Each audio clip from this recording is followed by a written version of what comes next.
Hello students, आपका हमारे इस ऑनलाइन कक्षा में बहुत बहुत स्वागत है।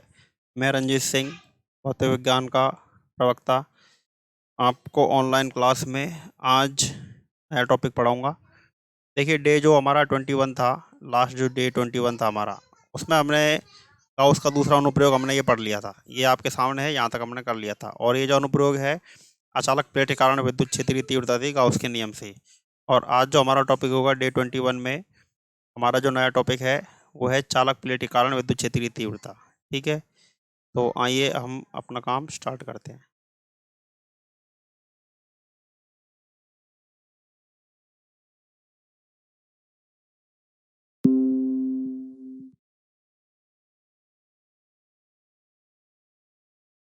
इसमें कुछ टेक्निकल प्रॉब्लम आ रही है।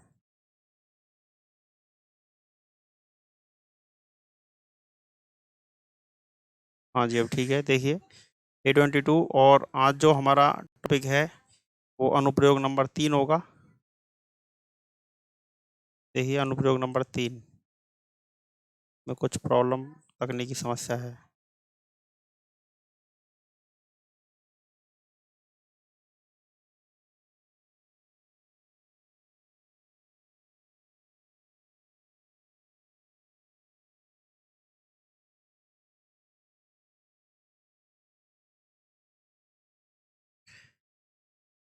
हाँ जी, ठीक है। अब देखिए आप, ये प्रॉब्लम सॉल्व हो गई है, हमारी टेक्निकल टीम ने इसे सॉल्व कर दिया है।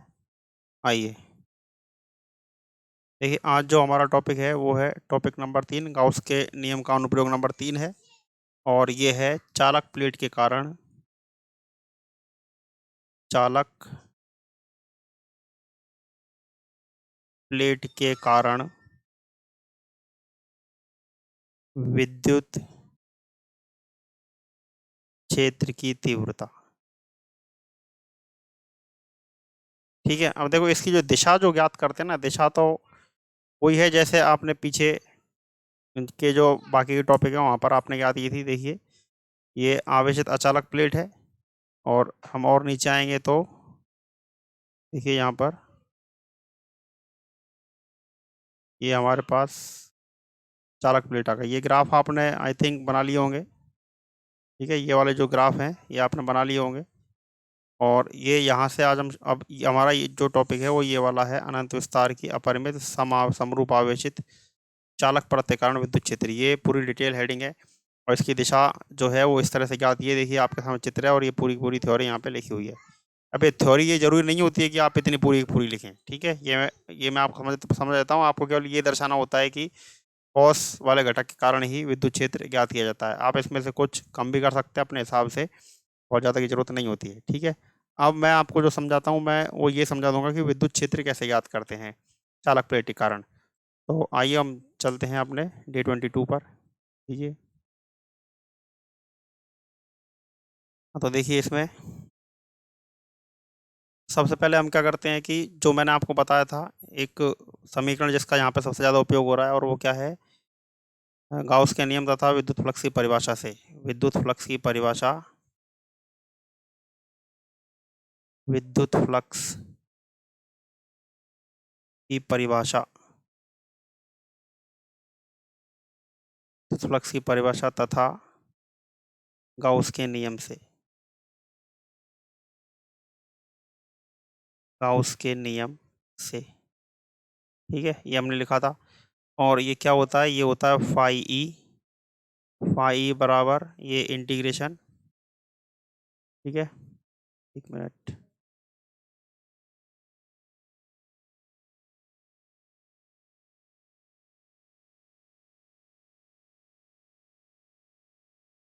एक मिनट वेट कीजिए आप।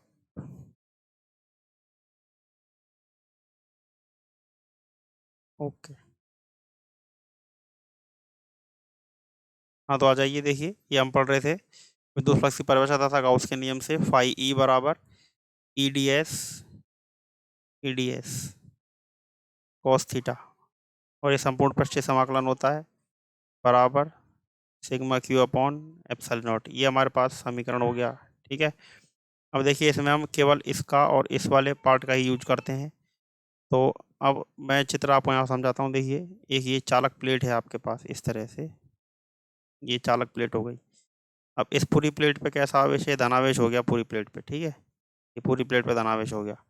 अब इस वाली प्लेट से यहाँ स्मॉल r दूरी पर इस यहाँ पर कोई पॉइंट आपने ले लिया है P, और हम क्या करते हैं, जैसे गाउस के नियम के लिए शर्त होती है कि ये वाला पॉइंट P जो है ये गाउसियन पृष्ठ पर होना चाहिए। तो हम एक काल्पनिक गाउसियन पृष्ठ की रचना करते हैं, और ये पृष्ठ कैसा होगा, स्पष्ट सी बात है, ये कैसा होगा, बेलनाकार होगा, ये इस तरह से, ठीक है, इस तरह से ये बेलनाकार होगा। अब देखिए ये अचालक प्लेट जो होती है ना, ये देखो ध्यान देना, अचालक प्लेट में दो पृष्ठ होते हैं। देखो जैसे ये प्लेट मान लो आप, जैसे एक बार मैं यहाँ थोड़ा रफ में बना देता हूँ। जैसे ये वाली एक प्लेट है, ठीक है आपके पास, और इसको इस तरह से बना देते हैं हम। जैसे इसमें बना लीजिए, देखो इस तरह से, इसका दूसरा वाला जो भाग है वो भी यहीं पर हम शो कर देते हैं इस तरह से।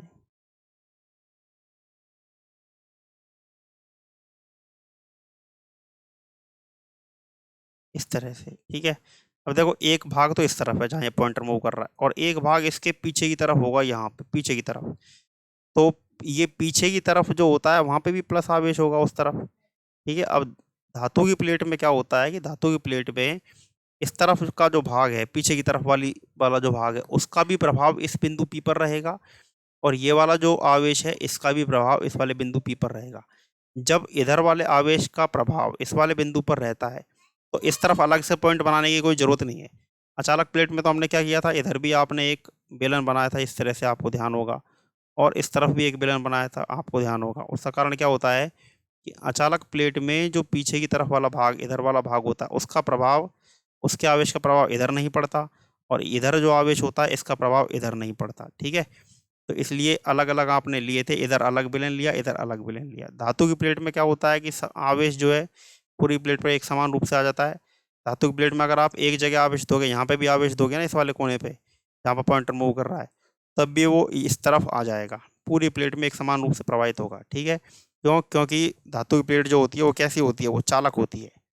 लेकिन अचालक प्लेट का नाम ही अचालक प्लेट है, इसलिए उसको जहाँ पर आवेश दोगे वहीं पर रहेगा, यानी इधर जो आवेश देंगे वो इसी तरफ रहेगा, और पीछे आवेश जो देंगे वो पीछे ही रहेगा। इधर का प्रभाव इधर नहीं पड़ेगा, और इधर का प्रभाव इधर नहीं पड़ेगा। लेकिन चालक प्लेट में इधर का आवेश जो होगा उसका ही प्रभाव इस तरफ पड़ेगा बिंदु P पर, इसलिए हमने इस प्रकार से केवल एक ही बेलन बनाया है। अब इस बेलन के देखो तीन भाग करते हैं हम। एक तो ये वाला जो भाग है, ये अंदर वाला, इसको तो हमने ले लिया है S1, इसको आप ब्लैक कलर से ले लीजिए। ये वाला जो भाग जो है इसको तो S1 ले लिया, ये वाला जो भाग जो है इसको S2 ले लिया, और ये साइड में जो भाग है ये S3 ले लिया। अब देखिए यहाँ पर ये वाला जो भाग है एक अल्पांश क्षेत्रफल है, इसकी दिशा इधर हो जाएगी DS2, ठीक है, और विद्युत क्षेत्र की दिशा इसी तरफ होगी E। तो दोनों के बीच का ये एंगल कितना हो जाएगा, ये θ2 बराबर हो जाएगा 0 डिग्री, 0 डिग्री। अब देखो ये अंदर की तरफ जो है ना, यहाँ पर आपको दिशा वगैरह कोई लेने की जरूरत नहीं है। यहाँ पर ये वाला जो भाग है S2, ये सॉरी S1, क्योंकि किसी भी चालक के अंदर, ध्यान सुन लेना सभी विद्यार्थी, किसी भी चालक के अंदर जो विद्युत क्षेत्र है वो सदैव 0 होता है। इसलिए ये प्लेट जो है इसके अंदर विद्युत क्षेत्र 0 होगा, इसलिए ये वाला जो भाग जो वृत्ताकार है जहाँ पॉइंटर मूव कर रहा है, यहाँ पे विद्युत क्षेत्र क्या हो जाएगा, E बराबर 0, ठीक है। अब ये साइड वाला ये S3 जो है, इसके लिए DS3 तो इधर आ जाएगा लंबवत DS3, और विद्युत क्षेत्र की तीव्रता इस तरफ हो जाएगी, दोनों के बीच में एंगल हो जाएगा 90 डिग्री। तो θ3 बराबर हो जाएगा कितना, 90 डिग्री। इस चित्र को अभी आप समझ लो, साफ सुथरा चित्र आपको नोट्स में दिखा दूंगा, वहां से आप नोट कर लेना। ये हमने चित्र को समझ लिया। तो अब इस समाकलन को हम तीन भागों में विभाजित कर लेते हैं। कैसे, देखिए जैसे अब तक हम करते आए हैं समाकलन, S1 के लिए हो गया, और ये क्या आ जाएगा, ED S1 cos θ1 प्लस ये S2 के लिए आ गया ED S2 cos θ2, और ये क्या आ जाएगा, ED S3 cos θ3 बराबर क्या आ जाएगा, sigma Q upon epsilon not, ठीक है। अब देखिए ये S1 यहाँ पर θ1 का मान कितना है, देखो आप θ1 की तो जरूरत ही नहीं है, क्योंकि जहाँ S1 है वहाँ पे E बराबर 0 है। ये देखिए E बराबर 0, यहाँ पे E बराबर 0 है, ठीक है। अब ये S2, अब θ2 कितना है आपके पास, देखिए चित्र में θ2 बराबर कितना है, 0 डिग्री है, और θ3 बराबर कितना है, 90 डिग्री, ठीक है। तो अब ये ई बराबर 0 होने से ये पूरा तो 0 हो ही जाएगा, इसको तो आप छोड़ो। अब थीटा 2 बराबर 0 डिग्री है तो कॉस 0 बराबर कॉस 0 होता है 1, और ये कॉस 90 बराबर होता है 0। ठीक है, ऊपर आ जाइए थोड़ा सा। अब देखिए पहला वाला समाकलन जो है S1 के लिए, ये तो हो जाएगा 0। अब ये जो आपके पास है इसमें ई को तो आप बाहर ले लो, थोड़ा सा नीचे कर लेते हैं हम इसको, देखिए लीजिए। अब ई को तो आपने बाहर ले लिया, और ये आ जाएगा क्या H2, और ये हो जाएगा क्या DH2।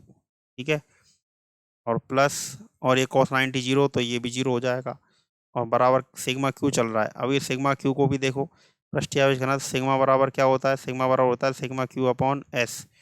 तो सिग्मा क्यू बराबर हो जाएगा सिग्मा एस। तो यहाँ पर ये सिग्मा क्यू का मान हो जाएगा sigma S upon epsilon not हो जाएगा। अब ये ई और इस पूरे का मान कितना आ जाएगा, ये पूरा आ जाएगा आपके पास एस बराबर, ये इधर कितना चल रहा है, ये चल रहा है sigma S upon epsilon not. ये एस से एस कैंसिल हो गया, तो ई बराबर कितना आ जाएगा, ई बराबर सिग्मा अपॉन एप्सिलॉन नॉट आपके पास आ जाएगा। इसी को सदिश रूप में लिखोगे आप, तो ई बराबर sigma upon epsilon not an cap आएगा, और ये आपके पास सदिश। देखो ये आर के ऊपर निर्भर नहीं करता है, तो ई और आर में जब आप ग्राफ बनाओगे, आर इधर और ई इधर, तो इस तरह का आएगा। ठीक है ना। तो अब इसको एक बार मैं नोट्स में आपको दिखाता हूँ, वहाँ से आप इसको नोट कर लेना। ये देखिए दिशा तो ऊपर मैंने आपको दिखाई दी थी, एक बार और देख लीजिए आप, वीडियो को पॉज कर लेना। यहाँ से स्टार्ट है ये, ठीक है, इस जगह से जहाँ पे ये मूव कर रहा है पॉइंटर, यहाँ से स्टार्ट है ये। ठीक है, और ये पूरी दिशा ज्ञात करना है। देखिए यहाँ पे लिख भी रहा है ये दिशा ज्ञात करना, ये यहाँ पे लिखा हुआ है दिशा ज्ञात करना। ठीक है, और ये चित्र आपको बनाना है, ये वाला चित्र बनाना है, और पूरा लिखने के बाद में आप यहाँ पर आ जाइए, विद्युत क्षेत्र ज्ञात करना। और ये अभी जो मैंने करवाया वो सब यहाँ पर ये लिखा हुआ है। ठीक है, और ये ग्राफ भी बने हुए हैं, ई और आर में, ई और स्मॉल आर में ग्राफ, ये दूर वाली स्थिति के लिए है। ठीक है, सॉरी किनारे के लिए है ये, है ना।